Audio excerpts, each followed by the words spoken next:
석 달쯤 후에 어떤 사람이 유다에게 일러 말하되 내 며느리 다말이 행음하였고 그 행음함으로 말미암아 임신하였느니라.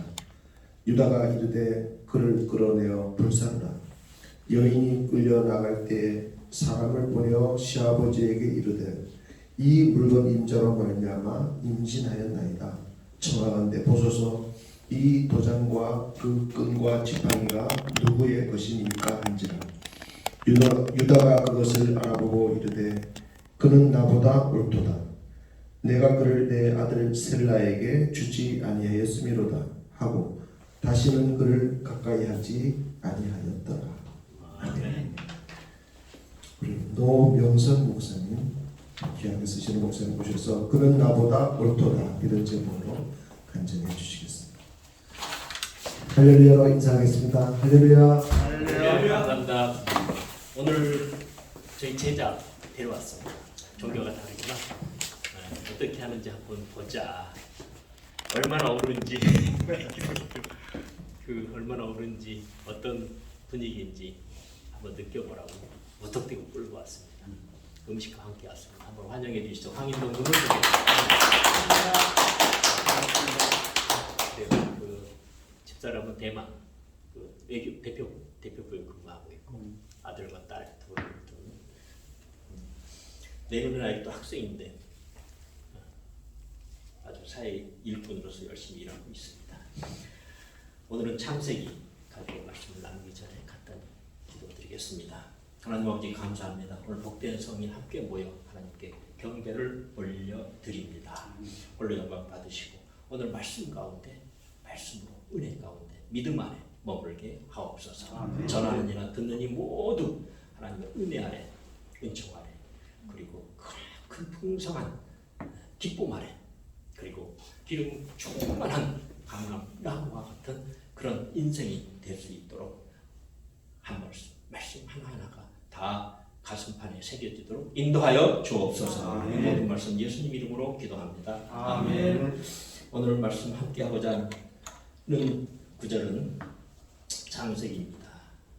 제가 그 미국에서 뜻하지 않게 3년 6개월 생활하면서 그리고 교회 골방 같은 조그마한 컨테이너 박스에서 생활하면서 가장 처음 접한 게 창세기였고 이 창세기 이 구절을 읽으면서 얼마나 많은 눈물을 흘렸는지요.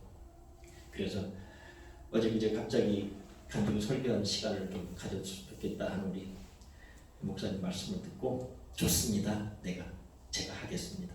더더군다나 크리스마스를 앞두고 우리가 좀 더 상한 심령, 겸손한 마음으로 그리고 상한 심령 가지고 기쁨을 나누는 것이 이게 크리스찬 기독교의 본질이다 하는 생각을 제가 하고 있기 때문에 마침 어떻게 우리 예수님께서 오셨는지 그리고 어떻게 우리가 만나야 되는지 예수님 어떻게 오셨는지는 다음 주에 하실 거고 우리가 어떻게 만나야 되는지에 대해서 간단히 살펴보도록 하겠습니다. 세상을 살다 보면 억울한 일 많이 당하는 것 같습니다. 내가 왜 이런 일을 내가 당해야 되느냐. 종종 그런 말씀을 많이 듣습니다. 하나님 아버지 우리가 5대째 예수님 믿어오고 있는데 저희 할아버지 때부터 장로님, 어머님, 권사님 등등 하면서 이렇게 5대까지 잘 살아왔는데 왜 지금 나에게 이런 고통을 주실까요? 이렇게 묻는 사람도 있었습니다. 이해하기 어려운 고난을 당할 때가 있습니다. 그때마다 이 원인이 무엇인지 살펴보면 많은 경우 제 욕심 때문에 제가 자초한 것은 아닌가 하는 생각을 하게 합니다. 저는 40년 동안 공직 생활을 해왔습니다. 검사로서 25년 그리고 교수로서 15년 생활을 해왔습니다. 그런데 교수로서 마무리할 정년을 몇 년 앞두고 사랑하는 제자로부터 고발을 당했습니다. 한때 돌이켜서 보면 미국에 가서는 아침에 눈을 뜰 수가 없었습니다. 내가 왜 이 나이에 이렇게 저는 돈 관계에 대해서 아주 깨끗하게 생활해 왔습니다. 저는 골프 하나 제대로 배우지 않았습니다. 검사 생활하면서 그렇게 나가자는 골프장 한 번 안 나갔습니다. 진짜입니다. 그리고 저는 공직을 쫓겨나서 그 공직을 1차 고발을 당해서 공직을 쫓겨날 때 그 순간에도 다시 한번 명예를 회복하기 위해서 교수로 재직하면서 돈 관리에 철저히 했습니다. 모든 돈 관리는 통장을 했고 집에 그 관계도 법인 처리해가면서 철저히 했습니다. 그런데 왜 나에게 이런 돈 문제로 또 한 번 고발이 됐을까? 그리고 뜻하지 않는 이런 일이 벌어졌을까? 많이 회개했습니다. 돌이켜보면 이 모든 것들이 다 저의 잘못이었다. 한때는 고발한 제자들이 밉기도 했지만 돌이켜보면 모든 것이 다 내 잘못이 있었다. 모든 것이 다 하나님 뜻이었다. 이런 생각을 하면서 하루하루를 겸손하게 살고 있습니다.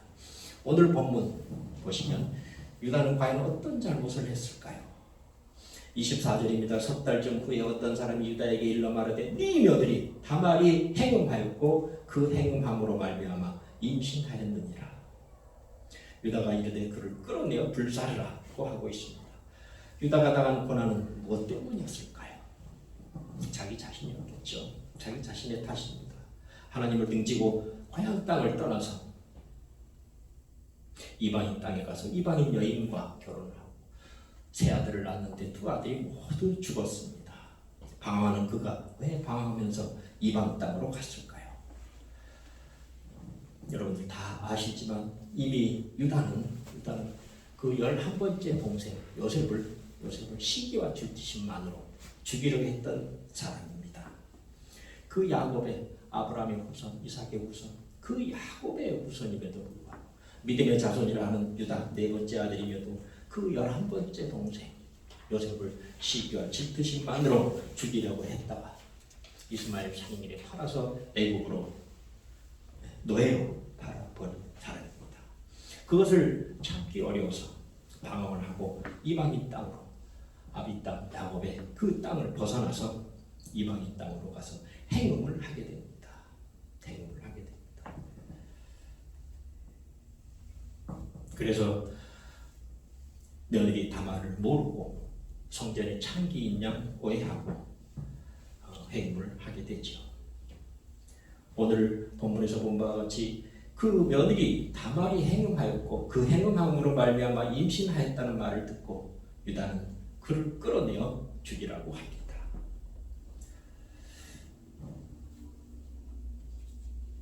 그런데 유다는 결국 며느리로부터 며느리가 가지고 있는 증표 행음하면서 받게 된 그 대가, 증표, 지팡이와 등등등 그런 것들을 보면서 본인이었음을 뒤늦게 깨닫고 후회합니다.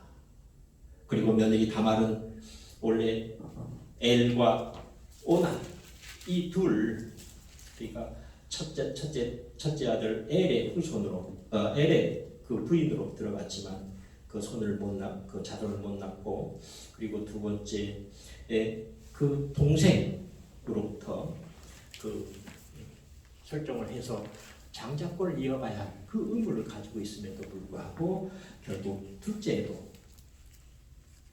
또한 자기 애를 갖지 못하고 큰 형의 애가 된다는 것 때문에 그 땅에 설정한 바람에 애를 갖지 못하고 그것을 하나님께서 악하다고 보셔서 두 번째 아들도 지었습니다.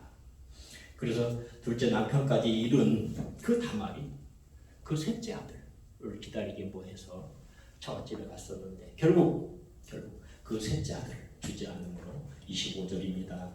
여인이 끌려갈 때 사람을 보내어 시아버지에게 이르되 이 물건 임자로 말미암아 임신하였나이다 하고 고백을 하고 그 다음에 26절 내 아들 셀라에게 주지 아니하였음이로다. 그 세 번째 아들 셀라가 다 컸음에도 불구하고 아직 다말을 불러주지 않았던 차에 그 며느리 다말은 장자권 유다의 후손을 잇기 위해서 유다 시아버지를 유혹해서 애를 갖게 되는 것이죠. 그래서 결국 뒤늦게 이 사실을 알고 유다는 그녀가 나보다 옳도다. 유다가 그것을 알고 이르되 26절입니다. 그는 나보다 옳도다. 하나님께서는 여기까지 끌고 가시더라고요. 근데 며느리 앞에 무릎 꿇습니다. 자기의 잘못을 이렇게 해서 알게 되고 뉘우치게 되는 것이죠. 그가 나보다 어떠다. 오늘 이 글을 보면서 저는 세 가지 것을 생각해 보았습니다. 첫 번째는 오늘 우리도 내 의를 드러내면서 자신의 잘못을 숨기고 내 의를 드러내면서 남의 의를 찾으려고 했을까? 남의 잘못을 찾으려고 했을까? 이런 고민을 해봅니다. 유다는 며느리가 임신을 하였다는 말을 듣고 그를 불러 태워 죽이라고 합니다. 그러나 그는 뒤늦게 자신의 잘못이 얼마나 커다란 것을, 그리고 자신의 겉으로 내놓는 의가 얼마나 잘못된 것인지를 알고 회개하였습니다. 이렇게 자신의 의만을 드러내면 죄에 빠지고 고난을 당하게 된다는 것입니다. 우리 사도신경의 빌라도에게 고난을 당하사 십자가에 못 박혀 죽으시고 라는 그런 구절이 나옵니다. 사도신경의 고난이라는 것을 삽입한 것은 초기 그리스도인들의 아주 뛰어난 지혜였다고 생각합니다. 고난의 진정한 의미는 무엇일까요? 우리의 허물에 의해서, 분명히 우리의 허물에 의해서 이루어진 것임을 사도신경에서 못을 박은 것입니다. 그래서 우리의 고난을 대신해서 십자가에 죽으시고, 이사야 53장 5절입니다. 그가 찔림은 우리의 허물로 인하며 그가 상함은 우리의 죄악을 인합니다. 이렇게 쓰여있지. 내 허물을 제대로 깨닫고 그것이 얼마나 무거운 줄을 알게 될 때 비로소 우리는 회개하는 것 같습니다.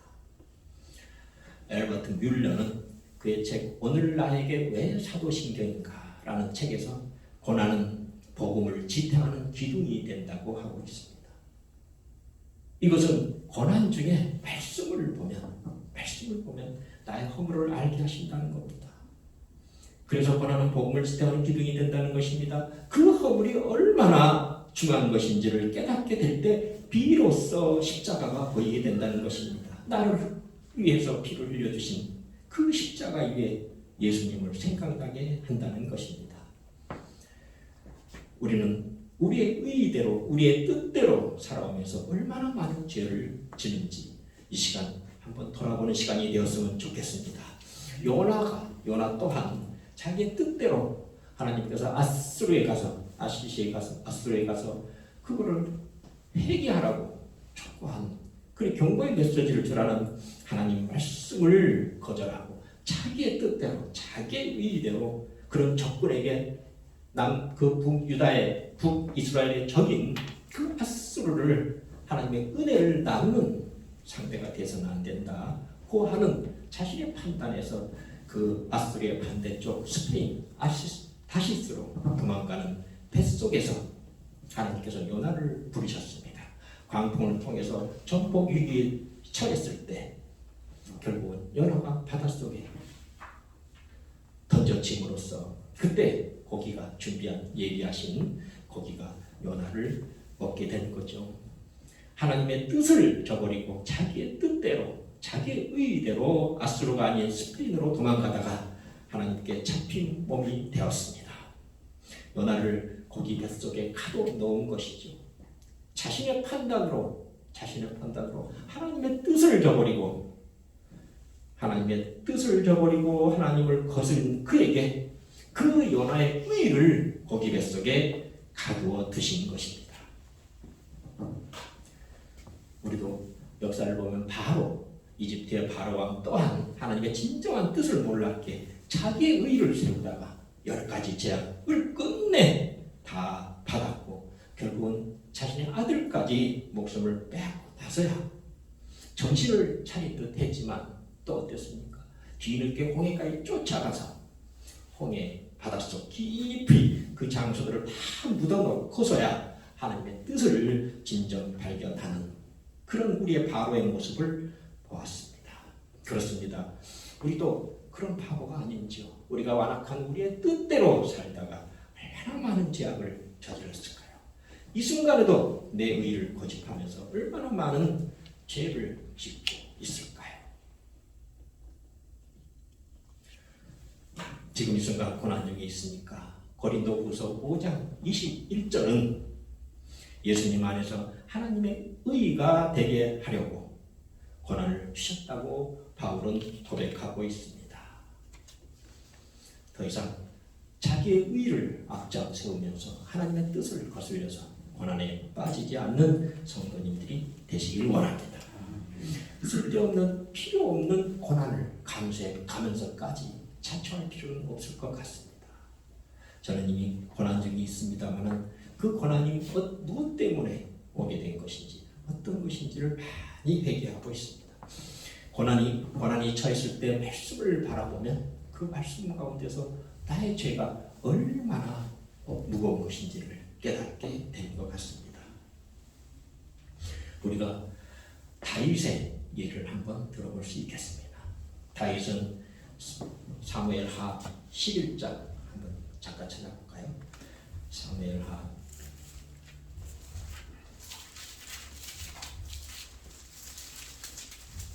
우리가 너무나 이게 전광판에 성경 구절을 해주다 보니까 성경책은 잘 안 가리다니더라고요. 사무엘하 11장 1절입니다. 제가 읽겠습니다. 그에게 돌아와 왕들이 출전할 때 되게 죄송합니다. 사무엘하 11장 1절 11장 3절 하겠습니다. 시간상 다윗이 사람을 보내 그 여인을 알아보게 하였더니 그가 아뢰되 그는 엘리압의 딸이요 햇사람 우리아의 아내 밧세바가 아니니까 하니. 지금 그 군인들은 요압과 함께 이스라엘 군대는 지금 나와서 싸움 중에 있습니다. 그런데 다윗은 궁전을 돌다가 그 밧세바 여인이 목욕하는 것을 보고 저 여인 누구냐고 해서 전령을 보내봤더니 역시 우리아의 아내 충신의 아내 밧세바였던 것입니다. 그래서 밧세바를 불러서 그날 저녁에 강간하게 되는 거죠. 간음이냐 강간이냐 하는 차이는 위력으로 행사해서 본인이 왕이고 신하의 부인이 감히 왕이 부르면 따라가야 되겠죠. 그래서 그거는 순수히 따랐다 해도 그건 강간으로 봐야 될 것 같아요. 강간했습니다. 강간하고 임신했다는 소식을 듣고 바로 우리아를 불러서 마치 그날 저녁에 잠을 자게 해서 우리아의 아기처럼 이렇게 덮어두려고 했습니다. 그러나 우리아는 충신이어서 뜻대로 되지 않았습니다. 그래서 어떻게 했는가요? 결국은 사람을 보내서 전쟁터에서 죽게 하는 거죠. 살인죄를 저지른 겁니다. 강간하고 그것도 모자라서 살인죄를 저지른 겁니다. 그러한 다윗이 나단을 통해서 그 죄악을 얼마나 큰 죄인지를 알게 됩니다. 그런데 우리는 여기서 다윗의 자세를 한번 살펴볼 필요가 있을 것 같습니다. 다윗은 자신이 죄가 밧세바를 강간하고 우리아를 죽인 살인죄, 그 죄가 얼마나 중요한 것인지를 스스로 고백하고 있습니다. 시편 51편 3절입니다. 대저 나는 내 죄가를 아오니 내 죄가 항상 내 앞에 있나이다 하고 고백하기 시작합니다. 다윗은 그 죄에 대해서 이미 나단이 하나님께서 네가 회개함으로 너의 죄를 깨끗이 써 주었다고 합니다. 너무나 불공평한 것이죠. 강간하고 살인했는데 회개했다는 그 말 한마디에 하나님께서는 불쌍히 여기시고 죄를 사해 주셨다는 겁니다. 평생 전 20년 동안 검사 생활했지만 종종 그런 얘기를 들었습니다. 하나님께서 내 죄를 용서하셨으니 이제 깨끗이 처벌을 받고 나가겠습니다. 너 아니죠? 하나님께서 죄를 사해 주시는 그것만으로 충분히 죄가를 받았다 생각해서는 안 될 겁니다. 우리는 물론 피해자가 있습니다. 그러나 피해자보다 더 중요한 것은 무엇일까요? 다윗은 자신의 죄를 눈앞에 항상 두겠다고. 비록 내가 죄 씻음을 받았지만 내 앞에 항상 죄를 지니고 살겠다고 맹세합니다. 죄의 수치스러움을 눈앞에 항상 두고 생각하겠다는 것입니다. 그래서 그 죄의 무게를 늘 느끼고 살겠다는 것입니다. 이어서 51편 4절에서는 이야기합니다. 내가 주께 범죄하여 주의 목전에 악을 행하였사오니. 첫 번째는 내가 내 죄를 항상 내 눈앞에 두겠다고 합니다. 그러면서 두 번째는 내가 주께 범죄하여 주의 목전에 악을 행하였사오니 라고 해서 그것은 내가 죄를 져서 내 눈앞에 항상 무게감을 가지고 죄책감에 사로잡히겠지만 두 번째 이 죄는 하나님께 진 거라는 겁니다. 내가 밧세바를 강간하고 우리아를 살해했지만 그것도 중요하지만 더 중요한 것은 하나님을 거스른 죄라는 것입니다. 우리가 죄의 근본을 깨달을 때 진정 회개가 된다고 생각합니다. 그렇죠? 우리의 죄의 본질이 무엇인가요? 죄의 본질이 무엇인가요? 우리가 기쁨으로 강간을 하고 또 부족한 게 있어서 자기 욕심을 챙기기 위해서 살인죄를 저지르고 마약에 빠지고 도박에 빠지는 것, 이 모든 것들이 근본이 어디 있을까요? 우리가 강간이나 살인이나 이런 것들에 대해 대책을 세울 수도 있지만 그보다 더 중요한 건 무엇일까요? 기쁨이 없다는 것입니다. 만족감이 없다는 것입니다. 그래서 우리는 어떻게 해야 될까요? 어떻게 해야 될까요?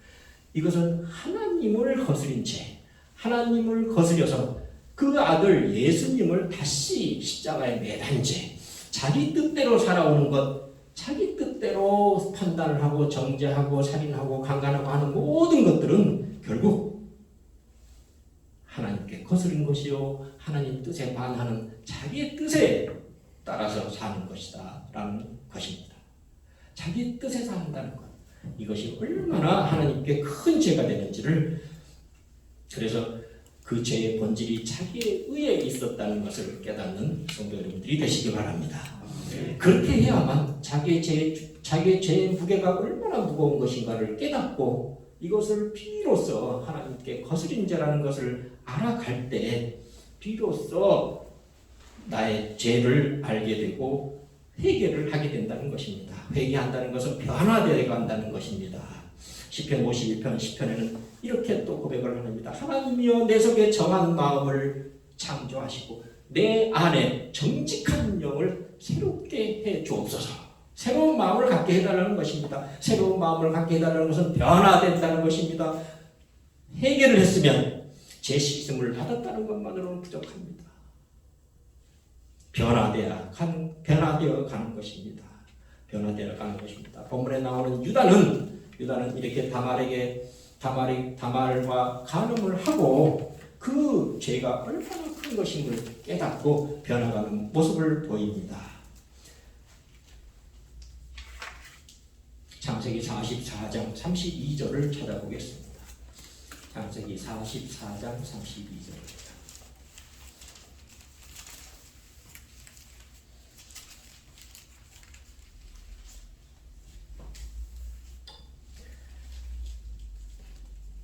유다는 요셉을 팔아버리고 잊어버렸습니다. 그런데 요셉은 13년 후에 애굽의 총리가 돼서 애굽을 다스리는 왕 그 밑에 2인자가 되어 있었습니다. 그런데 그때 하나님께서 준비하신 기근 흉년이 풍년 7년 동안 애굽에서는 그 현명한 꿈의 달란트를 가진 요셉이 그 재물들을 잘 관리하고 있었고 남은 그 후에 7년의 흉년에 대비하기 위해서 곡식을 잘 쌓아두었습니다. 근데 가나안 땅에 있는 그 요셉의 형들 10형제, 물론 그 밑에 동생 12번째 베냐민이 있습니다만 그 10명의 그 아들들은 기근에 대비하지 못해서 굶어 죽게 됐습니다. 그래서 가나안 땅에서 그 10명의 형들이 애굽에 곡식이 있다고 하니까 곡식을 사러 갔습니다.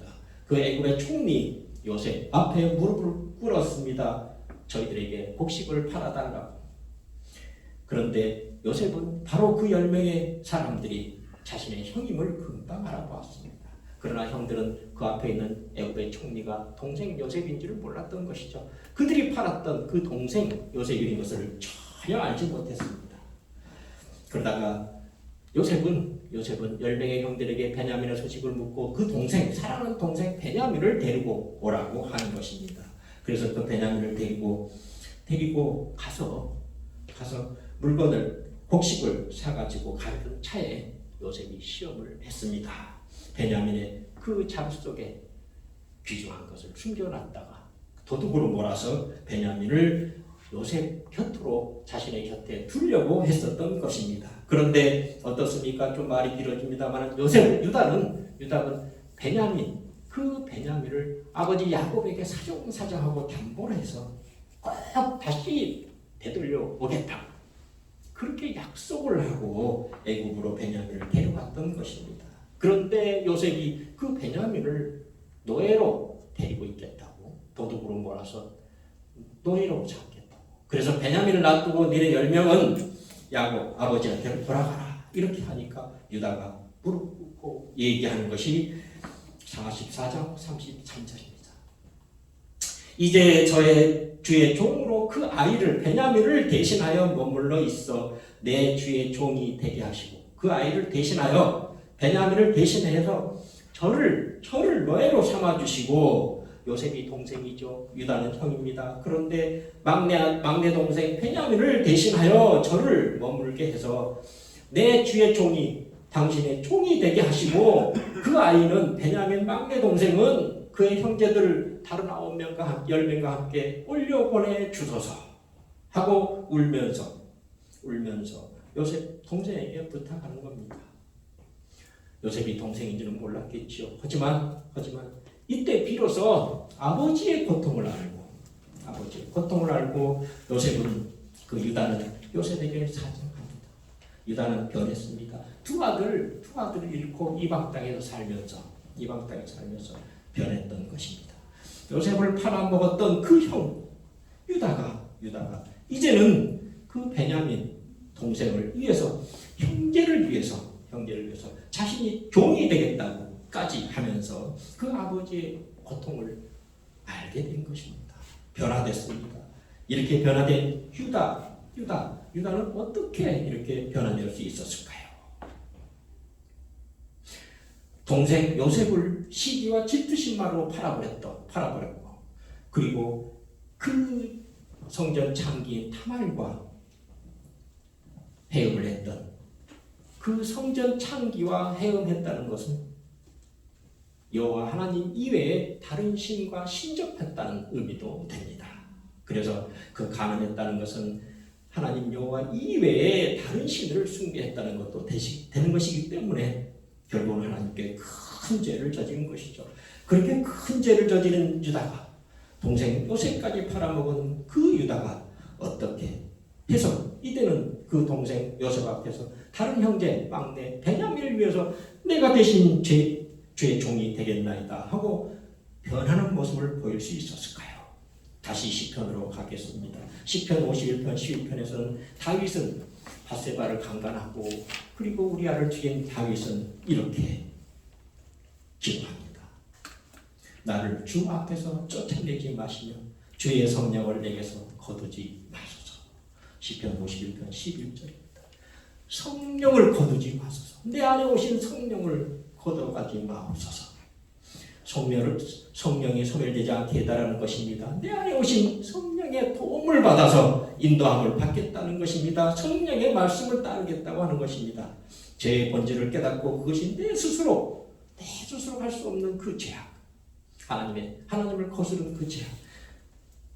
비록 성령을 우리가 왔다 해도 성령의 세례를 받았다 해도 거듭났다 해도 내 몸속에는 아직도 죄성이 흘러내리는 것처럼 이 흘러나오는 죄성을 저 스스로는 도대체 이거를 없앨 수가 없습니다. 성령의 도움을 받지 않고서는 변할 수가 없습니다. 오늘 하루하루 성령으로 충만해서 살다가도 또 하나님을 등지고 배반하고 다시 또 성령의 충만을 받아서 또 하나님께 돌아오는 그러한 생활을 우리가 매일 하고 있죠. 그래서 생티파이 한다는 것, 성화된다는 건 그만큼 어려운 것입니다. 그런데 우리는 은혜의 시대에 살면서 우리 대신 우리를 위해서 오신 예수님이 계십니다. 우리는 예수님을 통해서 예수님 안에서 하나님의 자녀가 되었습니다. 성령 하나님의 도움으로 우리는 예수님 안에서 예수님 우리 안에 오시고 우리 안에서 우리의 창주인이 되신 그 자체가 기적입니다. 기적.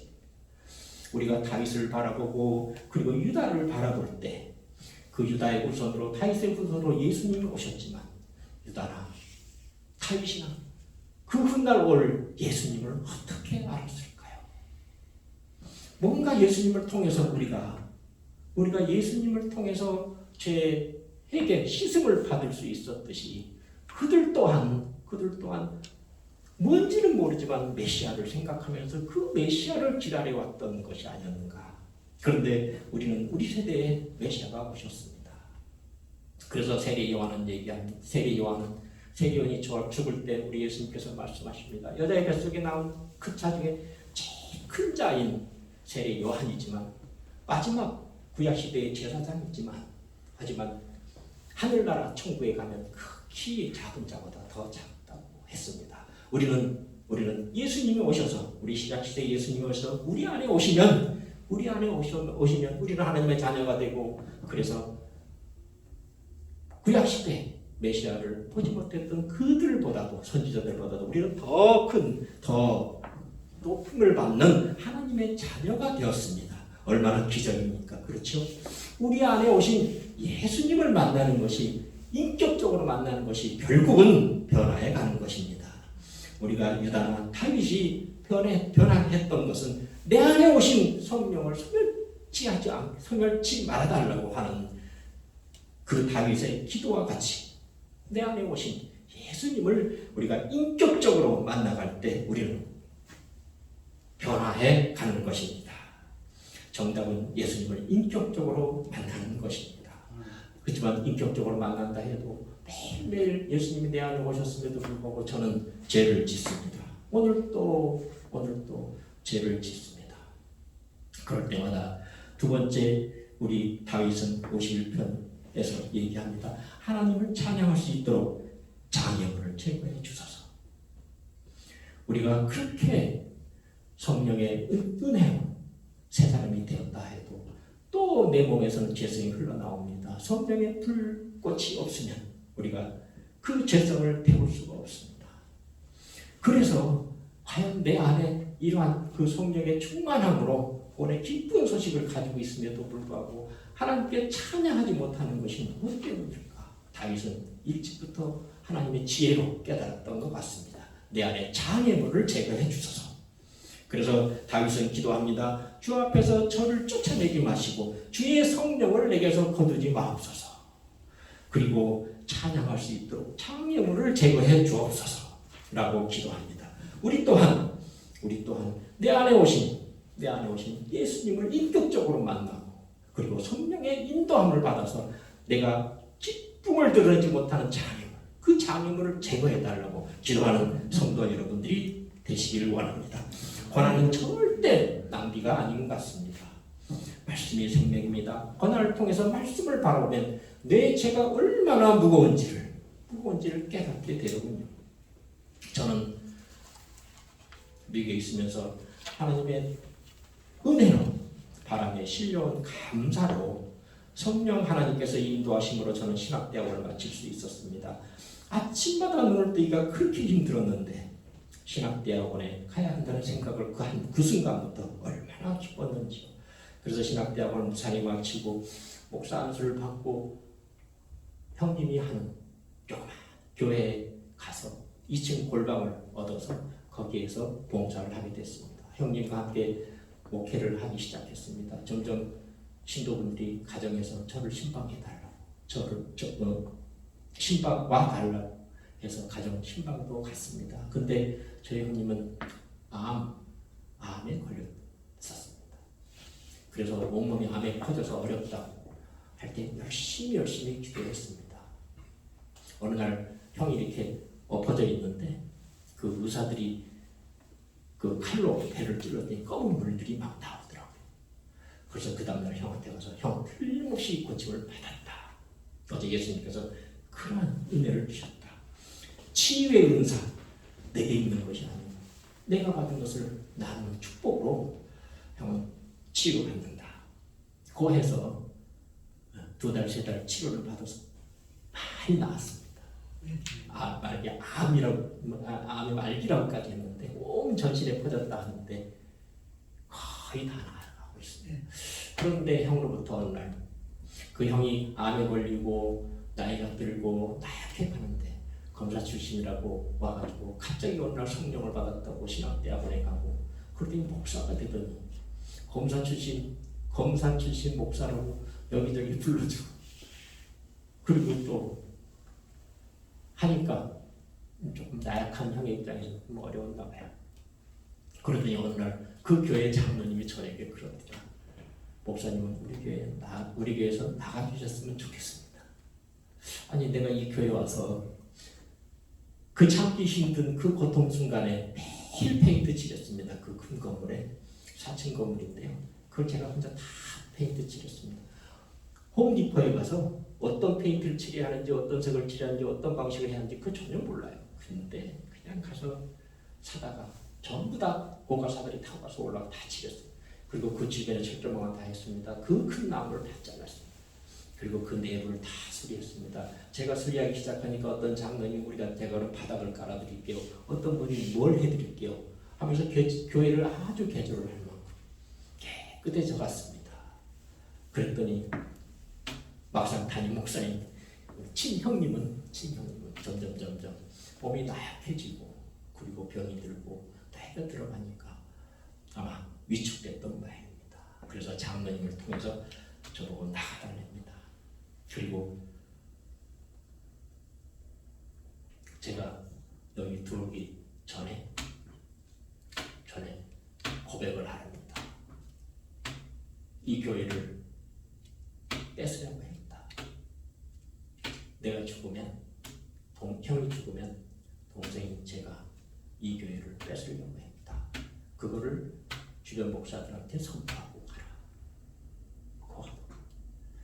그것이 그때는 무슨 말인지 몰랐습니다. 저는 형 하나 믿고 미국으로 갔습니다. 3년 6개월 동안 남의 교회 컨테이너 박스에서 살았습니다. 목회자가 되고 그때는 형제를 찾아서 그 형의 교회에 가서 봉사하고자 했습니다. 근데 몇 개월 되지 않아서 그 교회에서 쫓겨났습니다. 저는 생각했습니다. 미국에 있는 3년 6개월 동안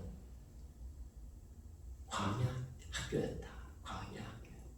하나님께서 이렇게 사랑하시는가.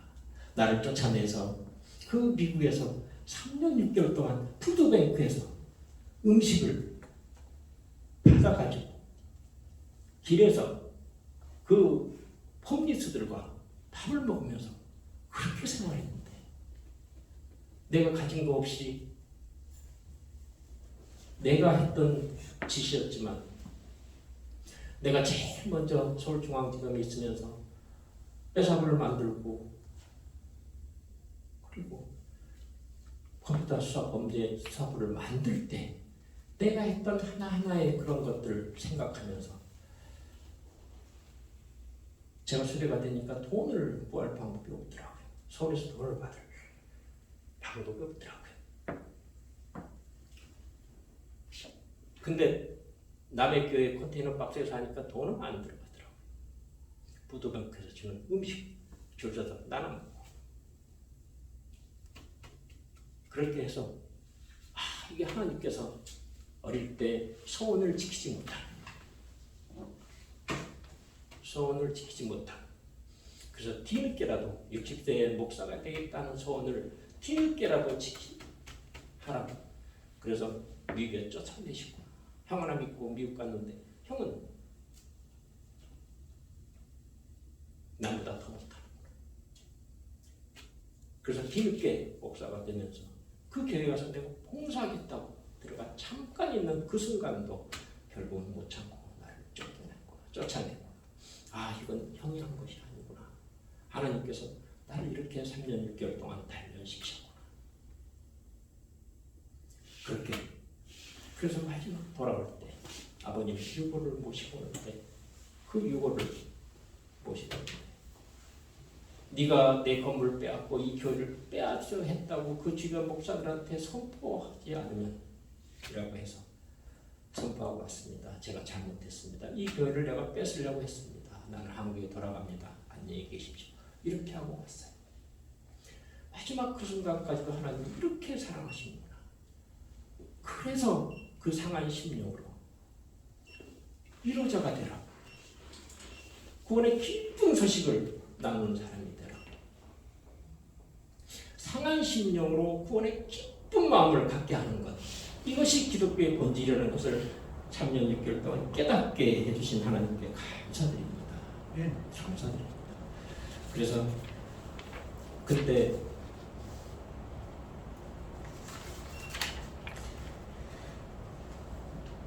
창세기 44장 33절 이제 주의 종으로 그 아이를 대신하여 머물러 있어 내 주의 종이 되게 하시고 형제들 위해서 종이 되겠다고 하는 유다가 어떻게 그렇게 변화할 수 있었을까?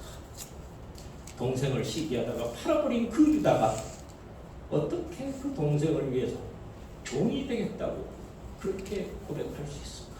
어떻게 변화될 수 있을까? 그래서 제가 이것을 보면서 참 많은 것을 깨달았기에 오늘 우리 성도님들과 함께 목사님들과 함께 이 주제를 가지고 비록 말지론이 없지만 함께 나누고 봤습니다. 이 모든 고난이 내 잘못이었구나 하는 생각, 그리고 말씀을 통해서 고난 중에 말씀을 통해서 내가 지금 죄가 얼마나 무거운지를 다윗을 통해서 가르쳐 주셨구나. 그리고 아직까지도 끝내 제 손을 붙드시고 놓지 않으시구나.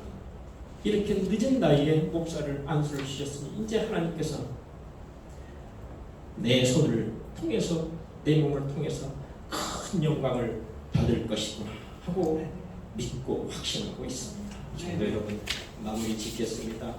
모든 것이, 모든 허물이, 모든 고난이 결코 낭비가 아닌 것 같습니다. 고난 중에 말씀을 바라보면 내 허물이 얼마나 큰 것인지, 그것이 하나님께 그동안 얼마나 거스리면서 살아왔는지 그것들을 깨닫게 되고 비로소 십자가가 보이는 것 같습니다. 나의 의만을 주장하면서 내 안에 오신 하나님의 의를 저버린 것은 아닌지, 내 뜻대로 살면서 내 안에 오신 예수님을 다시 십자가에 매단 것은 아닌지, 내 뜻대로 살면서 내 형제를 내가 무시하고 저버린 것은 아니었는지, 내가 외롭다 하지만 사실은 내가 내 허물로 그 형제들을 괴롭힌 것은 아니었는지 돌아보는 기회가 되기를 원합니다. 예수님을 인격적으로 만나게 해주신 그 성령 하나님께 감사드립니다. 기도하시겠습니다. 주님, 오늘 말씀을 통해서 유다가 어떻게 변화할 수 있었는지를 우리가 보았습니다. 우리가 지은 죄가 얼마나 무거운 것인지 다윗의 말처럼 항상 내 앞에 그 죄를 두게 하시고, 그리고 기쁨으로 이 상한 마음, 고난을 당한 마음을 기쁨으로 승화시키면서 구원의 기쁜 소식을 한 사람에게도 전하는 오늘 이 시간이 되게 인도하여 주옵소서. 오늘 불신자인 우리 제자를 데리고 왔습니다. 우리 제자 가운데 항상 하나님께서 함께 하셔서 하나님의 역사하심이 무엇인지를 영적인 체험을 통해서 하나님께 돌아갈 수 있는 귀중한 시간이 되게 허락하여 주옵소서. 인도하여 주옵소서. 이 모든 말씀 예수님의 이름으로 기도드립니다. 아멘.